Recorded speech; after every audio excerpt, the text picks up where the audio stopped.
श्री स्वामी समर्थ. आपल्याला माझ्या व्हिडिओमध्ये एक देवघर दिसत असेल.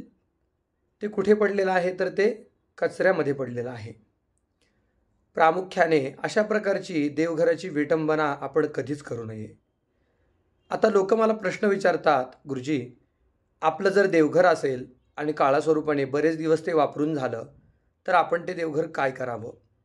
खरं तर अनेकांना असा प्रश्न पडतो. काही लोक ते पाण्यामध्ये प्रवाहित करतात, काही लोक दुसऱ्यांना देतात किंवा काही लोक अशा प्रकारे फेकून देतात.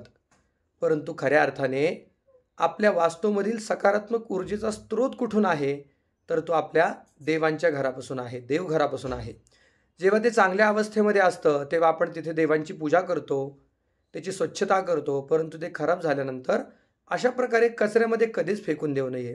कारण आपल्या घरातली सकारात्मक ऊर्जा सगळी आपण त्या देवघराच्या स्वरूपाने अशी कचऱ्यामध्ये फेकून देत आहोत. आता देवघर हे दुसऱ्यांना आपण देऊ शकतो का तर नक्कीच देऊ शकतो. एखाद्या गरजू व्यक्तीला आपण जे देवघर आहे ते देऊ शकतो. जर ते खराब झालं असेल, खराब म्हणण्यापेक्षा कुठे काही खंडित झालं असेल तर त्याची डागडुजी करून आपण दुसऱ्या व्यक्तीला देऊ शकतो. किंवा घेणाऱ्या व्यक्तीला पण असा प्रश्न पडतो की आपण हे कसं घ्यावं.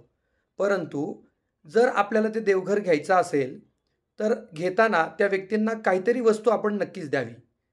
जरी आपण त्यांना पैसे नाही दिले तर कमीत कमी नारळ द्यावा, त्यांना काहीतरी वस्त्र द्यावे आणि ते देवघर आपण देवांसाठी घ्यावं. तर त्यांनी वापरलेलं आहे, जुनं आहे म्हणून आपण घेऊ नये अशातला काही भाग नाही आहे.